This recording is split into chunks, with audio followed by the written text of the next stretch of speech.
Au nom du Père et du Fils et du Saint-Esprit. Amen. Amen.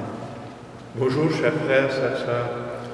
Aujourd'hui, dans notre événement de distanciation, on sait bien comment il est nécessaire de respecter toutes ces consignes, mais en même temps que ces consignes viennent remettre en question notre communion. Pourtant, cette communion n'est pas liée nécessairement à de la présence physique. Particulièrement, nous sommes liés dans la présence spirituelle du Christ dans nos vies. À travers cet événement du coronavirus, des événements qui nous obligent à nous regarder dans un œil de paix, de communion, je tiens à me rappeler qu'aujourd'hui, en ce cinquième dimanche du Carême, Jésus nous parle de la foi qu'il veut nous donner. Dans l'histoire de Lazare, que vous connaissez bien, Lazare qui, frère de Marthe et Marie, est tombé malade, qui était l'ami de Jésus et qui, à cause de sa maladie, a perdu la vie. Il est décédé. Dans cet événement, Jésus reçoit un appel de bienvenue afin de couvrir son frère Lazare de son affection, de son amitié. Jésus vient, comme en parenthèse, un peu en retard. Il arrive après quelques jours qu'il a su que son ami était malade. Il vient le visiter et il apprend son décès.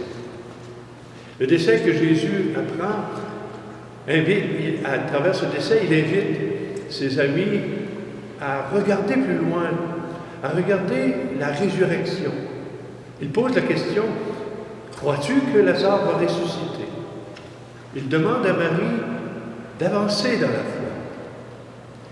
Et Jésus, se rendant au tombeau avec les gens, pose un geste qui n'était pas familier pour personne, au contraire, qui brisait tous les événements habituels. Il leur dit, dégagez la pierre du tombeau. Et tout de suite, les gens, Marthe, Marie, les amis de Lazare et de Jésus, lui disent, non, fais pas ça, il sent déjà. Ça faisait déjà 4 jours que Lazare était au tombeau. Et Jésus adresse une parole tout à fait spectaculaire. La parole que moi j'appelle de la foi. Alors Jésus leva les yeux au ciel et dit, Père, je te rends grâce parce que tu m'as exaucé. Je le savais bien, moi, que tu m'exauces toujours.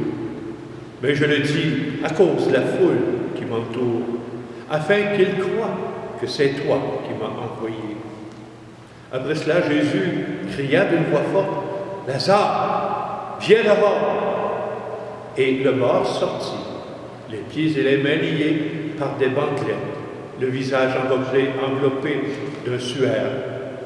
Jésus leur dit, déliez-le et laissez-le aller. Voilà.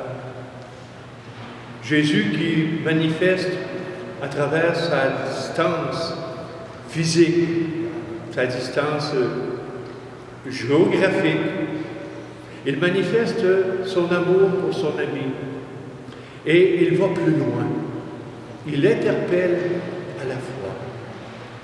Les événements que nous vivons dans ces temps qui nous hantent viennent nous rappeler que nous aussi, nous sommes appelés à aller plus loin dans la foi.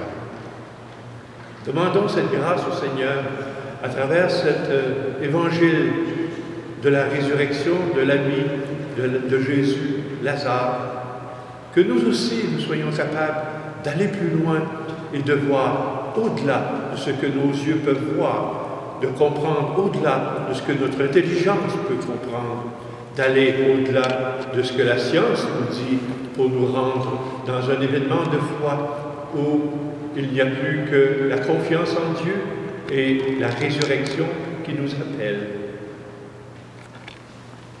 Faites bien attention à vous.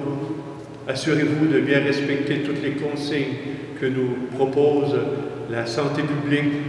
Elles sont nécessaires, non pas seulement pour nous faire plaisir, mais pour respecter nos frères et sœurs qui nous entourent, afin que la maladie ne nous atteigne pas et ne les atteigne pas.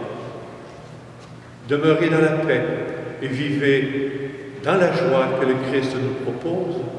Amen. Et que Dieu Tout-Puissant vous bénisse, lui qui est Père, Fils et Esprit Saint. Amen.